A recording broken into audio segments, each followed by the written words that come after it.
হে আল্লাহ, আমি তোমার কাছে জীবিত থাকাকালীন যত বিপদ আছে সব বিপদ থেকে বাঁচতে চাই। মরে যাওয়ার পরে যত বিপদ আছে সব বিপদ থেকে বাঁচতে চাই। এই যে দুনিয়ায় বেঁচে আছি, আজ ব্যবসা নিয়ে মারামারি, জমি জায়গা নিয়ে মারামারি, চাকরি বাকরি নিয়ে মারামারি, কেস হইচই চলছে, ছেলে হত্যা, মেয়ে হত্যা, তালাক, দ্বন্দ্ব, কত কিছু সমাজে, বিপদের পর বিপদ, সমস্যার পর সমস্যা। বেঁচে থাকাকালীন যত বিপদ আছে সব বিপদ থেকে তোমার কাছে বাঁচতে চাই। মরার পরে যত বিপদ আছে সব বিপদ থেকে বাঁচতে চাই। আপনি মনে করলেন লোকটা মরে গেছে, ঝামেলাই শেষ, 50টা কেস ছিল তার নামে, আজ ধরে কাল ধরে আজীবন জেল হতো, মারা গেল, সব শেষ। আপনি মনে করলেন তাই? জি না। আল্লাহর নবী বলছেন, আমি তোমার কাছে বাঁচতে চাই কবরের শাস্তি থেকে, আমি তোমার কাছে বাঁচতে চাই জাহান্নামের শাস্তি থেকে, আমি তোমার কাছে বাঁচতে চাই বেঁচে থাকাকালীন বিপদ থেকে, আমি তোমার কাছে বাঁচতে চাই মরার পরে বিপদ থেকে। তাহলে মরার পরে বিপদ আছে। যত সমস্যা দুনিয়াতে ছিল, এইখানে পালাই ওইখানে পালাই, এই দেশে থাকি ওই দেশে থাকি, মেয়ের বাড়ি যাই গ্রামের বাড়ি চলে যাই, আর যেন কেউ না দেখে, আর যেন কেউ না ধরে, আর যেন এরকম বিপদে না পড়ি, এরকম মানুষ বিপদকে সামনে রেখে করে। আল্লাহর নবী যা বললেন তাতে দুনিয়াবি বিপদ যত, পরকালীন বিপদ তার চেয়ে অনেক বেশি, অনেক জটিল, অনেক কঠিন।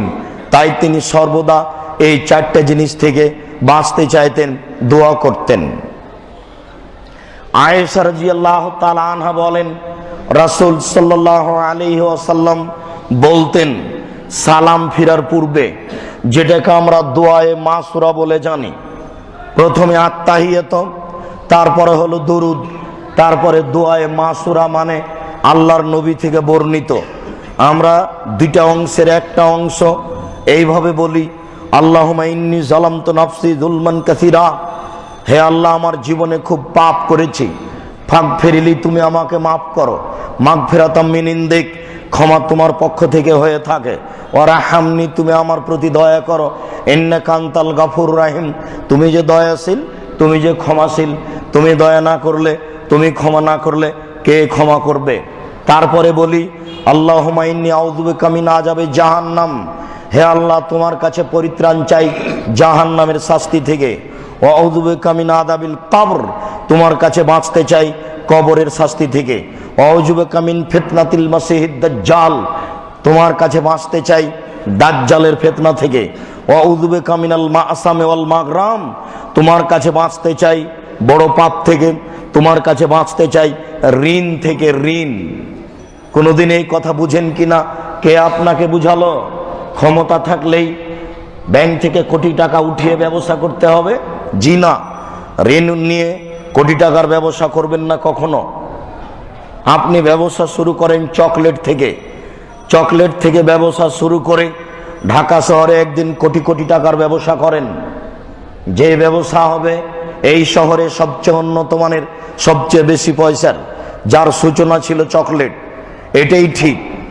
একদিনে কোটি টাকা নিয়ে ব্যবসা করতে গেলেন কেন? দিন রাত আল্লাহর নবী কয়েকটা জিনিস থেকে পরিত্রাণ চাইতেন, তার একটা পরিত্রাণ চাইতেন ঋণ থেকে। আল্লাহ, ঋণ যেন আমার উপরে চেপে না যায়। কেন? ঋণ অবস্থায় মারা গেলে আপনার জানাজাই হয় না, তো জান্নাত হবে কি করে? তাহলে কবরের বাঁচার পথ কি? সবই যে বন্ধ। এই বুদ্ধি আপনার মাথায় কে দিল? ছেলে মেয়ে, বন্ধু বান্ধব আপনাকে কখন এই বুদ্ধি দিল? আল্লাহুস সামাদ, আপনার মরার পরে জানাজাই হবে না। লাশটা নিয়ে আসার পরে আল্লাহ রাসূল বললেন, এর কোনো ঋণ আছে নাকি? জি। তো তোমরা জানাজা করো, আমি গেলাম। আর একজন দাঁড়িয়ে বলছে আমি পরিশোধ করব। আচ্ছা ঠিক আছে। এই বিপদ আপনি নিতে গেলেন কেন? এই বুদ্ধি আপনার মাথায় কে দিল? সাবধান, অনুরোধ রক্ষা করুন। বহুবার আপনাকে আমি দিনী ভাই হিসাবে অনুরোধ করে আসছি, কোনো সময় অনুরোধকে উপেক্ষা করে তাচ্ছিল্য করে সময় কাটানোর চেষ্টা করবেন না। আর আপনি মনে করবেন না যে মসজিদে যারা আলেম ওলামা খুতবা দেয় তারা এইভাবে মনসে মানুষের এটা কাজ। আপনাকে অনুরোধ করছি, আপনি অন্তত এই হিসাব মাথায় নিয়ে আসবেন না। আর মুন্সি হিসেবে আপনার সামনে কথা বলছি, এটা আপনি মনে করবেন না। আপনি মনে করবেন কথার কোটি টাকা মূল্য, সম্মানী মানুষ বলেছে, সাথে সাথে মনে করবেন আমার কল্যাণ এতেই রয়েছে, সাথে সাথে মনে করবেন এই কথা উপেক্ষা করলে আমার ধ্বংস হবেই সুনিশ্চিত। তাহলে আপনি কথাকে মূল্যায়ন করতে পারবেন, তাছাড়া আপনি কথা মূল্যায়ন করতে পারবেন না। পৃথিবীর সবচেয়ে সম্মানী মানুষ দিন রাত কর্জ থেকে পরিত্রাণ চাইতেন। আপনি এই কাজ করতে যাবেন কেন? কর্জ কখন করে মানুষ?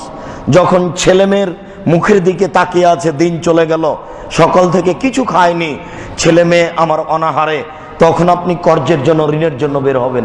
যে কোথা থেকে কিছু ঋণ নিয়েছে ছেলে মেয়ের আহার যোগায়, ছেলে মেয়ের আহাল পরিবারের আহার যোগানোর জন্য ঋণ নিতে হয়। ব্যবসার জন্য কেন? ব্যবসা চকলেট দিয়ে শুরু হবে, 50 টাকা দিয়ে, তারপরে একদিন হবে কোটি টাকার। অন্তত 20 বছর সময় লাগবে একটা ব্যবসা খাড়া হতে। একদিনই কোটি টাকার ব্যবসা আরম্ভ করবেন, এই বুদ্ধি কে দিল? পরের দিনই যদি সব মায়ের খাই, তাহলে এবার বাকি জীবন আর ঢাকায় থাকা যাবে না, পালিয়ে যেতে হবে আর এক দেশে। ব্যবসায়ী গেছে, হিসাব নিকাশই উল্টা।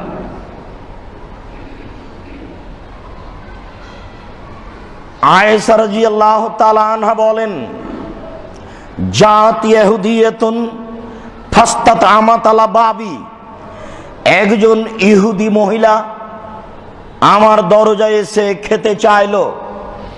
আয়েশা রাদিয়াল্লাহু তাআলা আনহা বলেন, একজন ইহুদি মহিলা আমার দরজায় এসে খেতে চাইলো, বলল আত এমনি, তোমরা আমাকে খেতে দাও। আযাকুমুল্লাহ মিন ফিতনাতিল মাসিহিদ দাজ্জাল ওয়া মিন ফিতনাতি আযাবিল কবর, তোমাদেরকে আল্লাহ দাজ্জালের ফিতনা থেকে বাঁচাবে, তোমাদেরকে আল্লাহ কবরের বিপদ থেকে বাঁচাবে, আমাকে খেতে দাও। ফা আহাবে সোহা ফালাম আজাল আহাবে সোহা হাত্তা আতা রাসূলুল্লাহ সাল্লাল্লাহু আলাইহি ওয়াসাল্লাম, আমি মেয়েটিকে আটকিয়ে দিলাম যতক্ষণ পর্যন্ত আল্লাহ রাসূল না আসবে। এই থামো, তুমি আমার কাছে খেতে চাইলে আবার এই কথা বললে কেন যে আমাকে খেতে দাও, কবরের শাস্তি থেকে আল্লাহ বাঁচাবে? কবরের শাস্তি তো আমি কোনোদিন শুনিনি, এইটা তো আমি জানি না। তুমি কি ধর্মের নামে মিথ্যা কথা বলছো নাকি? এই থামো, তুমি যেতে পাবা না। আজ তো সবাই বোকামির পরিচয় দিয়ে বক্তাদের বক্তব্য শুনছে। যদি আজকে উমর রাদিয়াল্লাহু তাআলা আনহু বেঁচে থাকতেন, তাহলে শতকরা 98 জন বক্তার আজীবন জেল হতো। আপনার বাড়িতে সম্মান সহকারে খাওয়া তো দূরের কথা, খাওয়াও আছে সম্মান সহকারে, বিদায়ও আছে অনেক টাকা, আবার তাকে কত সম্মান সহকারে নিয়ে আসা আর বিদায় দেওয়া, তার মান সম্মান দেখে আমাকেও ভারী লাগে। আমিও বুঝতে পারি না যে যেইভাবে আমি সমাজের কাছে আছি, এটা আমি বিচারের মাঠে কতটুকু সফলতা অর্জন করব। কেননা এটা তো বৈধ নয়। এত ব্যবস্থাপনা নেওয়া হবে, এত আপনার বিজ্ঞাপন পোস্টার এইভাবে প্রচার করা হবে, এইভাবে আলোকসজ্জা দিয়ে বাল্ব দিয়ে সাজানো হবে, এইভাবে আলেমদেরকে অগ্রিম টাকা দেওয়া হবে, এইভাবে বিদায়ের সময়তে এই করা হবে সেই করা হবে। এই বিভাগ আপনার জালসাকে উপলক্ষ করে সমস্ত বাড়িতে এতদিন ছিল একজন সেলিকা, এই বক্তব্য জালসাকে উপলক্ষ করে এক একটা বাড়িতে 15-20 জন 50 জন সেলিকা, সবাই ল্যাংটা। এর জব কে দিবে? কত যে সমস্যা, এক জালসাকে লক্ষ্য করে কত যে বিপদ। গোটা পরিবেশটাই মনে হচ্ছে যে মেলা, হিন্দুদের কাজ। এর জবাব কি হবে তা আমি নিজেই বুঝি না, কিন্তু এই পরিস্থিতির সাথে আটকা পড়ে আছি বলেই আমার এইরকম মনে হয়। আয়েশা রাদিয়াল্লাহু তাআলা আনহা তাকে আটকে দিলেন, এই থামো, আল্লাহ রাসূল আসবে তারপরে কথা হবে। আমি বললাম, আল্লাহর নবী, মা কালাতিল ইহুদিয়া, ইহুদি কি বলে? কালা মা তাকুলো, আল্লাহর নবী বললেন ইহুদি মহিলা কি বলছে? আয়েশা রাদিয়াল্লাহু তাআলা আনহা বললেন, তাকুলো, ইহুদি মহিলা বলছে যে আত এমনি আদাকুমুল্লাহ মিন ফিতনাতি মাসিহিদ দাজ্জাল অমিন ফিতনাতি আযাবিল কবর। ও বাড়ির যারা আছো তোমরা আমাকে খেতে দাও, আল্লাহ তোমাদেরকে দাজ্জালের ফিতনা থেকে বাঁচাবে, কবরের শাস্তি থেকে বাঁচাবে। বিষয়টা বুঝলাম না, এই কথা বললো কেন? তাই আমি তাকে আটকে রেখেছি। কবরের শাস্তি কি জিনিস? তখন আল্লাহ রাসূল বলেন, নাম আযাবুল কবরে হক, হ্যাঁ কবরের শাস্তি সত্য। ফাকামা রাফা ইয়াদাইহি, এই কথা বলেই তিনি দাঁড়িয়ে গেলেন। দাঁড়িয়ে গিয়ে হাত তুলে দোয়া আরম্ভ করলেন, আল্লাহ তুমি কবরের শাস্তি থেকে বাঁচাও। ওয়াস্তাইযু মিন আযাবিল কবরে ওয়া মিন ফিতনাতি মাসিহিদ দাজ্জাল। তিনি এইভাবে দাঁড়িয়ে হাত তুলে আল্লাহর কাছে বাঁচতে চাইতে লাগলেন, আল্লাহ তুমি কবরের শাস্তি থেকে বাঁচাও, আল্লাহ তুমি দাজ্জালের ফিতনা থেকে বাঁচাও, আল্লাহ তুমি কবরের শাস্তি থেকে বাঁচাও, আল্লাহ তুমি দাজ্জালের ফিতনা থেকে বাঁচাও, আল্লাহ তুমি কবরের শাস্তি থেকে বাঁচাও, আল্লাহ তুমি দাজ্জালের ফিতনা থেকে বাঁচাও। সম্মানিত মসজিদের মুসল্লি, বিষয়টি এইরূপ। আল্লাহর নবী এইভাবে হাত তুলে দোয়া করছেন, শুনেই কবরের শাস্তিকে লক্ষ্য করে কবরের পাশে গিয়ে হাত তুলে দোয়া করতে হবে। সহিহ হাদিস এককভাবে কবরের শাস্তিকে হিসাব করেই যখন তখন বাড়িতে হাত তুলে দোয়া করতে হবে। সহিহ হাদিস। এখান থেকে বের হয়ে মরণ একদিন আসবে, বইটাতে দেখে নিয়েন। কবরের শাস্তির আলোচনাতে এই হাদিসটা আছে, আয়েশা থেকে বর্ণিত। আয়েশা রাদিয়াল্লাহু তাআলা আনহার বিবরণে বোঝা যাচ্ছে আল্লাহর নবী কবরের শাস্তিকে শুনেই দাঁড়িয়ে হাত তুলে দোয়া করতে লাগলেন এককভাবে। আবু হুরায়রা রাদিয়াল্লাহু তাআলা আনহু বলেন, রাসূল সাল্লাল্লাহু আলাইহি ওয়াসাল্লাম বলেছেন, লাই আলেজান নারা মান কাতালাহু বাতনহু। মানুষকে যদি তার পেটের অসুখ হত্যা করে, মানুষকে যদি তার পেটের অসুখ হত্যা করে, তাহলে আল্লাহ তাকে কখনো কবরের শাস্তি দেবেন না, কবরের শাস্তি বন্ধ। একটা কথা আপনাকে বলতে পারি, পেটের অসুখে, কলেরায়, মহামারীতে, ক্যান্সারে মানুষ যদি মারা যায়, তাহলে এই ধারণাটা রাখা যায় যে তার কবরের শাস্তি হবে না। এখন কাফের যদি মারা যায়, তাহলে কি কবরের শাস্তি হবে না? বিষয়টি এমন নয়। মানুষের যদি কালেমা লা ইলাহা ইল্লাল্লাহ থাকে, আর যদি এই কলেরায় অথবা ক্যান্সারে মারা যায়, তাহলে কবরের শাস্তি হবে না। রাসূল সাল্লাল্লাহু আলাইহি সাল্লাম এ কথাই বলেছেন। আনাস রাদিয়াল্লাহু তাআলা আনহু বলেন, রাসূল সাল্লাল্লাহু আলাইহি ওয়াসাল্লাম বলেছেন, মা মিন মুসলিমিন ইয়ামুতু ইয়াউমাল জুমআ। যখন কোনো মুসলমান জুমার দিনে মারা যায়, যখন কোনো মুসলমান জুমার দিনে মারা যায়, আও লাইলাতাল জুমা, অথবা জুমার রাতে, বৃহস্পতিবারের দিন শেষ হলেই জুমার রাত শুরু হয়ে গেছে। বৃহস্পতিবারের দিন শেষ হয়ে যেমনই সূর্য ডুবে গেল, তেমন জুমার রাত শুরু হয়ে গেছে। এই রাতে এবং জুমার দিন সূর্য ডুবা পর্যন্ত এই সময়ে মারা গেলে ইল্লা ওয়াকাহুল্লাহ মিন আযাবিল কবরে, আল্লাহ তাআলা তাকে কবরের শাস্তি থেকে রক্ষা করবেন, তার কবরের শাস্তি হবে না।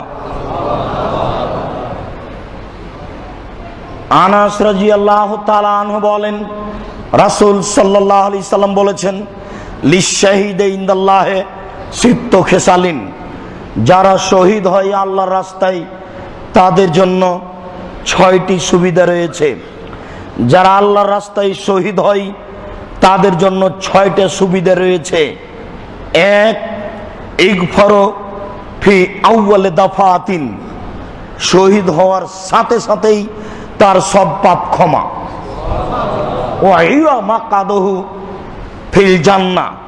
এরপর তাকে জান্নাতে তার থাকার স্থানটা দেখিয়ে দেওয়া হয়। 2, ইজরমিন আযাবিল কবরে। কবরের শাস্তি থেকে তাকে বাঁচিয়ে নেওয়া হয়, এমন ব্যক্তির কবরের শাস্তি হবে না। 3, ওয়ায়াকমানু বিল ফাজিল আকবরে।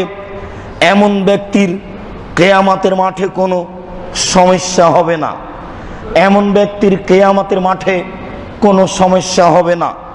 4, ইদা আলা রাসিহি তাজুল ইয়াকুতে, তার মাথায় উন্নত মানের পৃথিবীর সবচেয়ে দামি একটা টুপি দেওয়া হবে।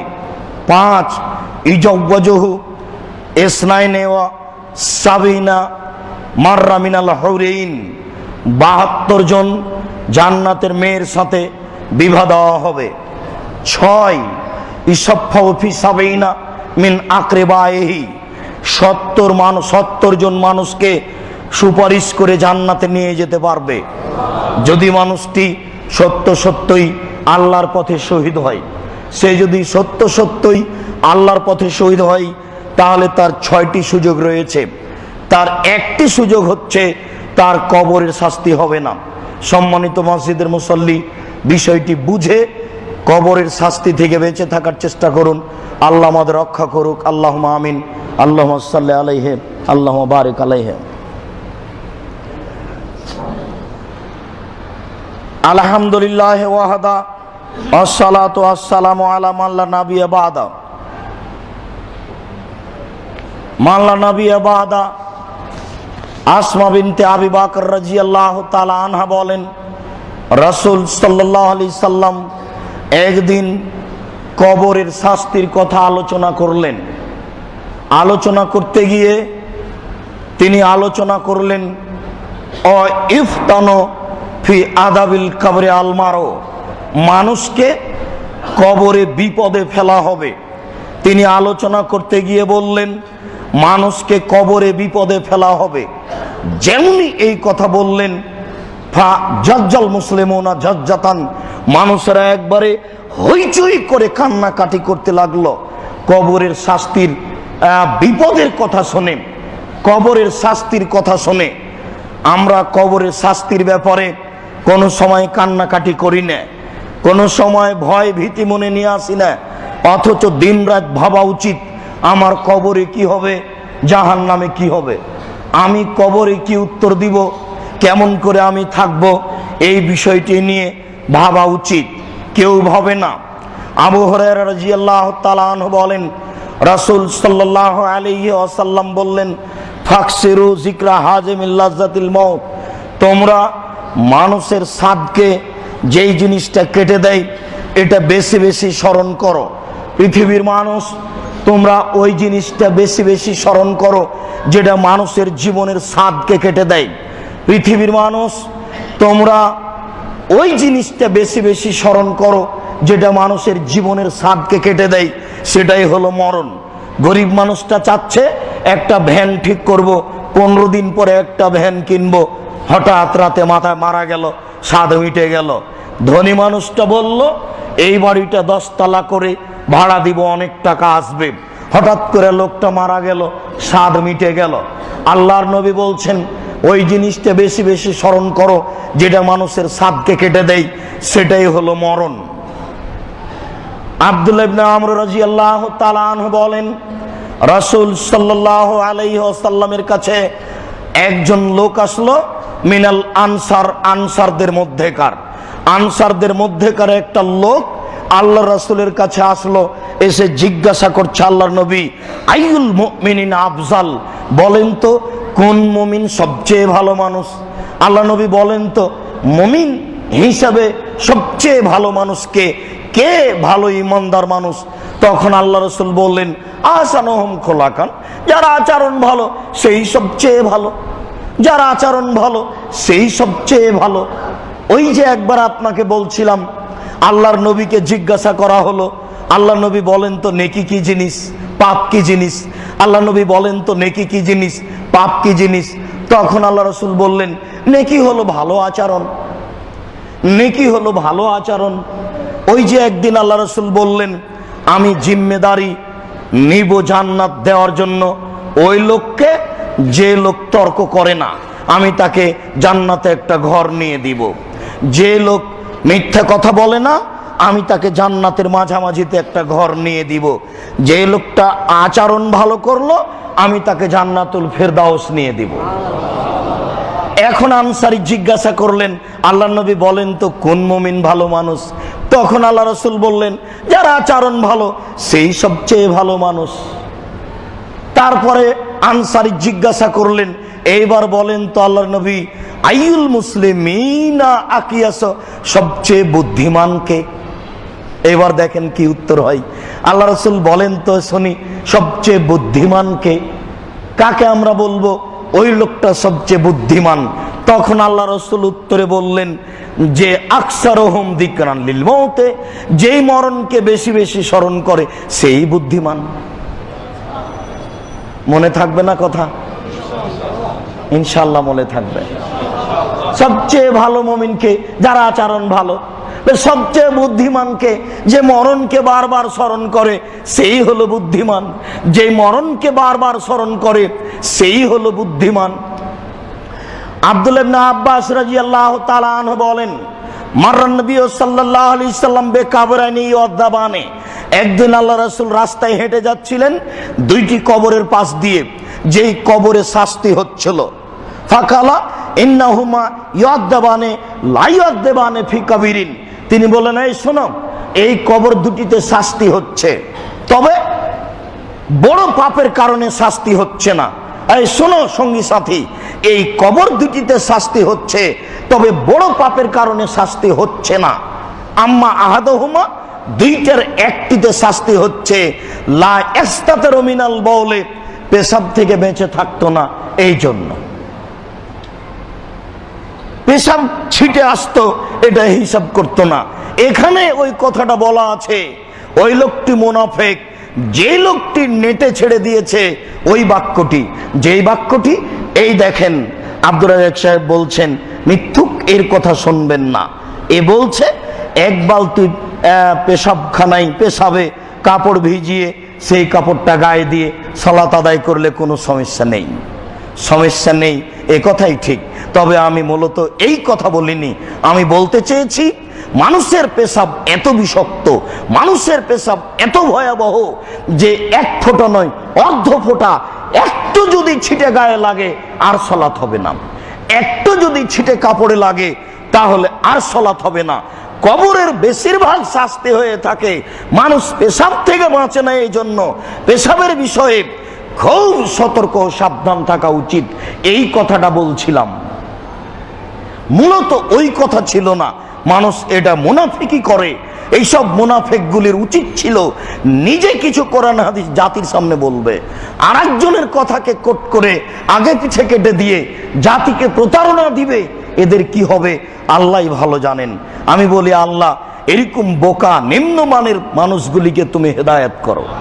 এরা ইতর শ্রেণীর, নিম্ন শ্রেণীর মানুষ, এদেরকে এইভাবে রাখছো কেন? তোমার তো অনেক দয়া আছে, এই নিম্নমানের ইতর শ্রেণীর মানুষগুলিকে তুমি একটু দয়া করে এই পথ থেকে ফিরিয়ে নিয়ে আসো। তারা কিছু কোরআন হাদিসের কথা জাতির সামনে বলুক, আর একজনের কথা এইভাবে বলা বলি করবে কেন? দুইজনের একজনের শাস্তি হচ্ছে পেশাব থেকে বাঁচতো না এই জন্য, আর অপরজন এমসিবিন নামিমা, চুগলখড়ি করত। আব্দুর রাজ্জাক সাহেব, চুগলখড়ি তো বড় পাপ, আপনি বলেছেন, এখানে ছোট পাপ হয়ে গেল কি করে? জি, আল্লাহ রাসূল এই সময়ে এটা বলেছেন, তখন চুগলখড়ি বড় পাপ ছিল না, এখন চুগলখড়ি করা বড় পাপ এবং মানুষের সাথে জড়িত পাপ। ওখানে এক কথা বললেন, এখানে এক কথা বললেন। আপনি হলেন চুগলখোর, আপনি হচ্ছেন মুনাফিক, আপনি হচ্ছেন বদনামকারী। এটা কঠিন অবস্থা। আব্দুর রাজ্জাক সাহেব, বুখারী মুসলিমের অত্র হাদিসে আর একটা জিনিস ধরা পড়ে গেল। আপনি বলেছেন আল্লাহর নবী গায়েব জানেন না, এই যে কবরে শাস্তি হচ্ছে আল্লাহর নবী বলে দিলেন, এটা তো গায়েব জানাই হলো।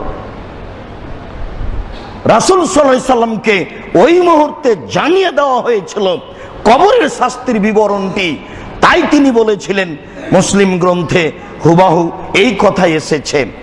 এরপরে তিনি খেজুরের একটা ডাল ভেঙে দুই টুকরা করে দুই কবরে পুঁতে দিলেন, আর বললেন শুষ্ক না হওয়া পর্যন্ত কবরের শাস্তি লাঘব হালকা থাকবে। এর অর্থ এই নয় মানুষ মারা গেলে তার কবরে খেজুরের ডাল পুঁতে দিতে হবে, এটা বিদআত। রাসূল সাল্লাল্লাহু আলাইহি সাল্লামের তাৎক্ষণিক একটা ব্যক্তিগত কর্ম ছিল, এটাই তিনি করেছিলেন, এটা কিয়ামত পর্যন্ত থাকবে। বা সাহাবী তাবেঈ করেছেন এর কোনো প্রমাণ নাই, আপনাকে করতে হবে না। মানুষ মারা গেছে, আপনি অজু দিয়ে গোসল দিয়ে 3টি কাপড় দিয়ে কবরে রেখে দেন ডান কাতে, কবরের এক পাশে লাগিয়ে দেন, সময়ে বিস্তারিত বিবরণ দেব। জানাজা দিয়ে কবরে রেখে মাটি চাপিয়ে দেন, দোয়া পড়ে চলে যান, আল্লাহুম্মা গফির লাহু ওয়া সাব্বিতহু, আল্লাহ তুমি একে ক্ষমা করো, এই জন্য প্রশ্নের উত্তর দিতে পারে, তুমি এই তৌফিক দান করো, এই বলে চলে যান। সময় সাপেক্ষে আবার কোনো দিন এসে তার জন্য ক্ষমা চাইবেন। সম্মানিত মসজিদের মুসল্লি, রাসূল সাল্লাল্লাহু আলাইহি সাল্লাম কবরের শাস্তির ব্যাপারে বলেন। আনাস রাদিয়াল্লাহু তাআলা আনহু বলেন যে কানা রাসূলুল্লাহ সাল্লাল্লাহু আলাইহি সাল্লাল্লাহু আলাইহি সাল্লাম লে হায়াতিন বেবানিন নাজ্জারে, তিনি একদা বানু নাজ্জারের একটি বাগানে ছিলেন, বানু নাজ্জারের খেজুরের বাগানে ছিলেন, আলা বাগলাতিন লাহু, একটা খচ্চরের উপরে। ঘোড়া ও গাধার মধ্যে যেই পশু আছে তাকে বলে খচ্চর, খচ্চরের উপরে তিনি ছিলেন। অনাহনু মাহু, আমরা তার পাশে ছিলাম। ফাকাদাতুল কিহে, হঠাৎ করে গাধাটা লাফ দিয়ে উঠলো, মনে হলো যেন আল্লাহর নবীকে পিঠ থেকে ফেলে দিবে। ফায়জা কাবরুন সিত্তা ও খামসা, হঠাৎ দেখি সেখানে 5-6টা কবর। তিনি বললেন, মায়ের ফাসাবা হাজে লাগবরে, সঙ্গী সাথী এই কবরগুলি কে চিনে? বলতে পারো কে চিনে? কালারা জুলুন নাম আরেফহুম, জি হ্যাঁ আমি আল্লাহর নবী চিনি এই কবরগুলি কার। আল্লাহ রাসূল বললেন, মাতা মাতু, তারা কখন মারা গেছে? তখন আমি বললাম, ফিশিরকে, তারা মুশরিক অবস্থায় মারা গেছে, তারা অমুসলিম অবস্থায় মারা গেছে। তখন আল্লাহ রাসূল বললেন, শোনো, ইন্না হাযিল উম্মাহ লা তুবতালা ফি কুবুরিহিম, এই মানুষকে, পৃথিবীর সকল মানুষকে কবরে বিপদে ফেলা হয়, কবরে পরীক্ষা করা হয়। লা লা তাদাফানু লা আদুল্লাহ আইসমিয়াকুম মিন আযাবিল কবরি আল্লাযী আসমাউ মিনহু। শোনো, আমার যদি ভয় না হতো, আমার যদি আশঙ্কা না হতো যে তোমরা মানুষকে কবরেই রাখবা না, তাহলে আমি আজকে আল্লাহর কাছে দোয়া করতাম, আল্লাহ তুমি এই লোকগুলিকে কবরের শাস্তি শুনিয়ে দাও যেমন আমি শুনতে পাচ্ছি। আল্লাহ তুমি এই লোকগুলিকে কবরের শাস্তি শুনিয়ে দাও যেমন ভাবে আমি শুনতে পাচ্ছি। কিন্তু আমি যদি দোয়া করি আর আল্লাহ যদি তোমাদেরকে কবরের শাস্তি শুনিয়ে দেয়, তাহলে আর তোমরা মানুষকে কবরেই রাখবা না। এই জন্য আমি আর দোয়া করলাম না। সম্মানিত উপস্থিতি, কবরের শাস্তি কানে শোনা যায় না, দেখা যায় কেমনে? কবরের শাস্তি কানে শোনা যায় না, দেখা যায় কেমনে? কবরের শাস্তি কানে শোনা যায় না, দেখা যায় কেমনে? আনাস রাদিয়াল্লাহু তাআলা আনহু বলেন, রাসূল সাল্লাল্লাহু আলাইহি সাল্লাম বলেছেন, ইন্নাল মাইয়িতা ইযা ওয়াদিয়া ফি কবরিহি, যখন কোনো মানুষকে কবরে রাখা হয়, ওয়া তাওয়াল্লা আনহু আসাবহু, আর কবরে রেখে লোকগুলি চলে যায়, আন্নাহু লা ইয়াসমাউ কারানি আলাইহিম, তখন সে কবর থেকে শুনতে পাই জুতার শব্দ, সব চলে গেল। বিপদটি কত কঠিন আপনাকে আমি কি দিয়ে বুঝাবো? সবাই চলে গেল, জুতার শব্দ শোনা যায়। তাহলে জুতা পায়ে দিয়ে কবর স্থানে যেতে পারে, প্রমাণ হয় বুখারী মুসলিমের হাদিস। পায়ে জুতা থেকেই সালাত হবে, বোঝা যায় বুখারী মুসলিমের হাদিস। কবরের উপরে পা চাপা দেওয়া যায় না, কবরের উপরে বসা যায় না, কবরকে পাকা করা যায় না, একেবারেই হারাম, টোটালি হারাম, সম্পূর্ণরূপে হারাম। মানুষগুলি চলে গেল, কবরবাসী জানতে পারে। আরেকটি কথা এখানে ঢুকিয়ে দিই। আনাস রাদিয়াল্লাহু তাআলা আনহু বলেন, রাসূল সাল্লাল্লাহু আলাইহি ওয়াসাল্লাম বলেছেন, একবাল মাইয়াতা সালাসা, মানুষ যখন মারা যায় তখন 3টে জিনিস তার পিছা ধাবন করে। এর যে স্নান ও ইয়াবকা মা হুয়া আহেদ, 2টা আবার ঘুরে আসে, একটা তার সাথে থেকে যায়। এতবাহু আহলহু ও মালহু ও আমালহু, যখন লাশটাকে কবরস্থানে নিয়ে যাওয়া হয় তখন যায় তার ছেলে, যায় তার ভাই ভগ্নী, এরা যায়। আর যায় তার মাল, কুদাল গেল, কুড়াল গেল, বালতিটা গেল, বদনাটা গেল, কিছু জিনিস গেল। ও আমালহু, তার কর্ম সাথে চলে গেল, জেনা হোক, চুরি হোক, ডাকাতি হোক, মারামারি হোক, আর তাহাজ্জুদ হোক, যেটাই হোক না কেন সব তার সাথে সাথে চলে গেল। এর যে স্নানে কবর দেওয়া শেষ হয়ে গেলে তার ভাই ভাতিজে, আত্মীয় স্বজন, কুড়াল দা কুদাল সব ফিরে আসবে। ওয়ায়াবকা মাহু আমালহু, আর তার সাথে তার কর্ম থেকে যাবে। সাবধান থাকুন, কবর খুব কঠিন জায়গা। আপনার সাথে 3টে জিনিস যায়, এই কথা আল্লাহর নবী বলেছেন, বুখারী মুসলিম। 3টের 2টে ফিরে আসে আর একটা থেকে যায়। ফিরে আসলো আপনার আত্মীয় স্বজন, ছেলে ভাই ভাতিজা, আর ফিরে আসে আপনার বাড়ির দা কুড়াল জিনিসপাতি যা আছে। থেকে যায় আপনার কর্ম।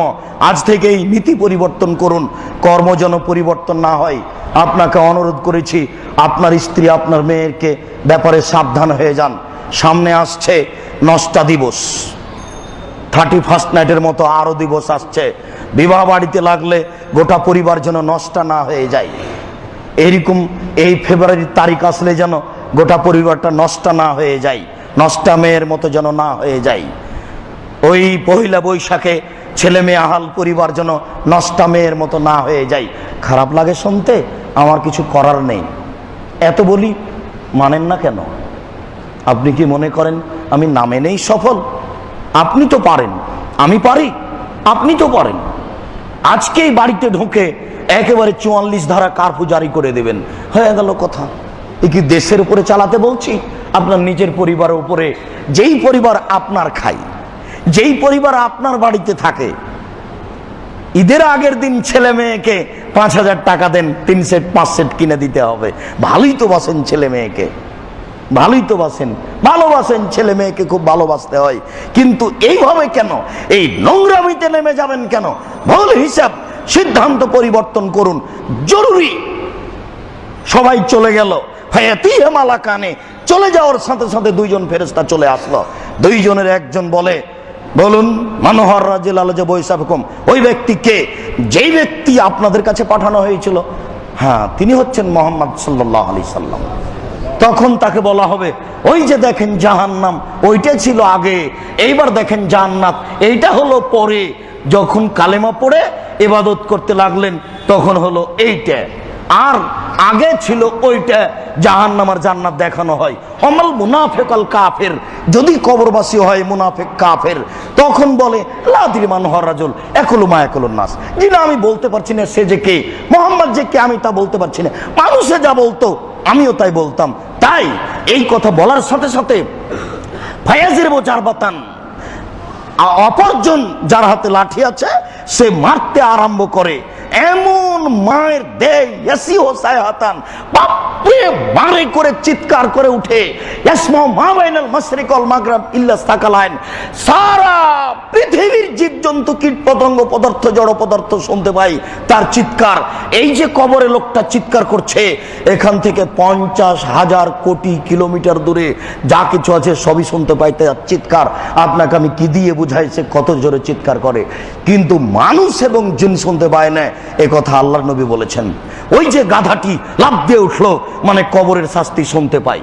পশু প্রাণী কবরের শাস্তি শুনতে পাই, এই ফ্যানটা কবরের শাস্তি শুনতে পাই, এই লাইটটা কবরের শাস্তি শুনতে পাই, এই লাঠিটা কবরের শাস্তি শুনতে পাই, এই মাইকটা কবরের শাস্তি শুনতে পাই, কিন্তু মানুষ এবং জিন শুনতে পায় না। অন্য হাদিসে আল্লাহ রাসূল বলছেন যে ইয়াতিহে মালাকানে আজরা কানে আসওয়াদানে, 2 জন ফেরেশতা আছে, তারা হচ্ছে কালো, তারা হচ্ছে নীল। নীল কালো, একজনের নাম মুনকার, একজনের নাকির। নাকির মানে অপরিচিত, মুনকার মানে অপরিচিত। মুনকার নাকির অপরিচিত, কালো নীল মানে ভয়াবহ। 2 জনের মধ্যে একজন হচ্ছে আমা,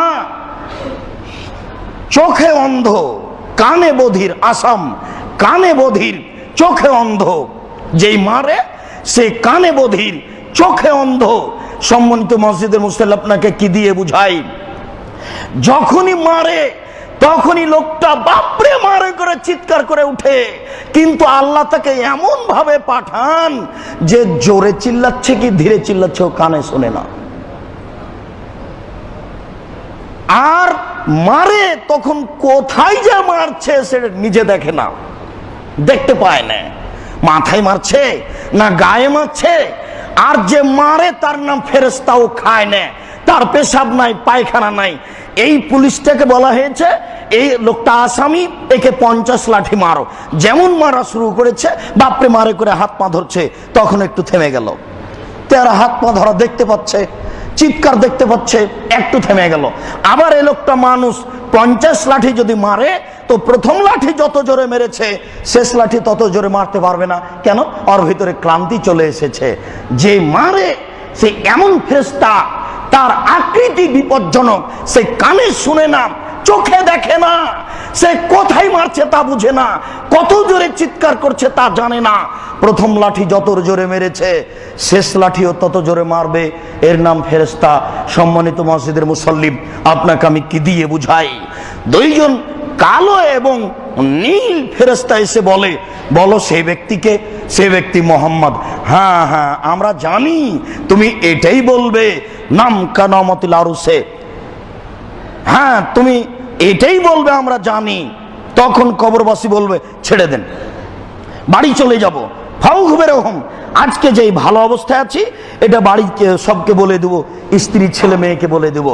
তখন ফেরেশতারা বলেন, আরে না না, নাম কানামতিল আরুসে লাইকা জহিল্লাহ বাহালেহি, এখানে ঘুমিয়ে যাও বাসর রাতের ঘুমানোর মতো, যাকে তার প্রিয়া ছাড়া কেউ জাগায় না। বাসর রাতে ঘুমিয়ে গেলে শাশুড়ি জাগাতে যায় না, কেউ জাগাতে যায় না। তার স্ত্রী এক পর্যায়ে জাগিয়ে তাকে বলে, নাস্তা করে নেন। দুইজন ফেরেশতা বলবেন, আরে যাবা কেন বাড়িতে, ঘুমিয়ে যাও বাসর রাতের ঘুমার মতো, যাকে কেউ জাগায় না অতীব প্রিয়া ছাড়া, ওইভাবে তুমি ঘুমিয়ে যাও। যেদিন বিচারের মাঠ হবে সেদিন তুমি জাগবা, জাগার সময়তে বলবা, আসরের টাইম পার হয়ে গেল, আসরের টাইম পার হয়ে গেল, সালাত আদায় করতে হবে, সালাত আদায় করতে হবে। মানে জোহরের সালাত আদায় করে খেয়ে ঘুমিয়েছেন, আর ঘুম ভাঙতে দেখছে আসরের টাইম পার হয়ে গেল, তাহলে অল্প ঘুমিয়েছেন, মানে কয়েক হাজার বছর পার হয়ে গেছে। বুঝাতে পারছি না মনে হয় বিষয়গুলি, কয়েক হাজার বছর পার হয়ে গেছে। তাই প্রমাণ হয়ে গেল যে জোহর থেকে আসর পর্যন্ত, আরে সময় পার হয়ে গেল, সূর্য ডুবে গেল, ডুবে গেল, আসরের সালাত আদায় করবো, এই হুড়াহুড়ি লেগে গেছে ঘুম ভাঙতেই।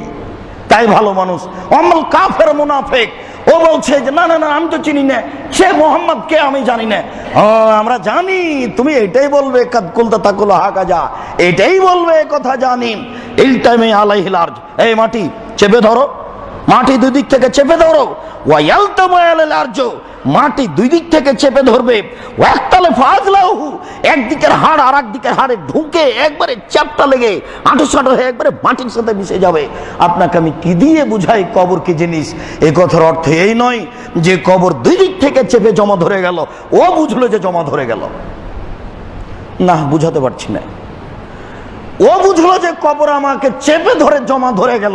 আপনি এখন কবর খুঁড়লে ওইরকমই দেখবেন, কিন্তু ও যখন উত্তর ফেল করলো, উত্তর দিতে পারলো না, তখন দুই দিক থেকে তাকে ধরে একবারে এমন ভাবে জমা লাগিয়ে দিল, একদিকের হাড় আর একদিকের হাড়ে ঢুকে গেল। আল্লাহ রাসূল বলছেন, ইফল বিহি ইলা ইয়াউমিল কিয়ামা, এইভাবে তাকে বারবার পিটানো হবে, আর এইভাবে তাকে কবরে চেপে হাড়ের সাথে হাড় ঢুকিয়ে লাগিয়ে কিয়ামত পর্যন্ত, বিচারের দিন পর্যন্ত এভাবে শাস্তি দেওয়া হবে। থাকতে থাকতে একটা মানুষ চলে আসবে, যদি ভালো মানুষ হয় তাহলে আহসানুল ওয়াজহে, সুন্দর টকটকে ঝকঝকে মানুষ, হাসানুস সিয়াবে, কাপড় চোপড় সুন্দর, অতীবুর রিহে, খুব সুগন্ধ। কে তুমি, এত সুন্দর খবর নিয়ে আসলে? আরে এই দিন তো সেই দিন, যেই দিনের ব্যাপারে তোমার ওয়াদা করা হচ্ছিল, আমি তো সেই জিনিস হচ্ছি, আমি তোমার আমল, আমি হচ্ছি তাহাজ্জুদ, আমি হচ্ছি দান। সুন্দর আকৃতিতে কবরে আসবে দান। অমল কাফের মুনাফিক, যদি ব্যক্তি কাফের হয় তাহলে তার কাছে একটা লোক আসবে, কাবিহুস জাসাদে, খুব নিকৃষ্ট শরীরে, আর খুব খারাপ গন্ধে, আর খুব খারাপ কাপড়ে এসেই ঢুকতে, কে তুমি, কে? আরে এই দিন তো সেই দিন, যেই দিনের ব্যাপারে তোমার সাথে ওয়াদা করা হচ্ছিল। সুসংবাদ নাও না তুমি জাহান্নামের কবরের, আমি হচ্ছে তোমার কর্ম।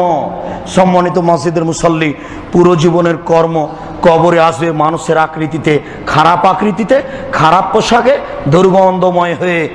আর ভালো মানুষের জন্য তার ভালো কর্ম আসবে ভালো পোশাকে, ভালো আকৃতিতে, সুগন্ধময় জিনিস গায়ে লাগিয়ে, সুগন্ধি গায়ে লাগিয়ে।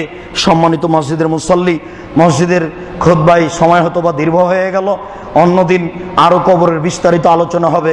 আজকের মতো এই পর্যন্ত বলে বলছি, কবর বড় বিপদ, কবর যত কঠিন, কিয়ামত তার চেয়ে অনেক বেশি কঠিন।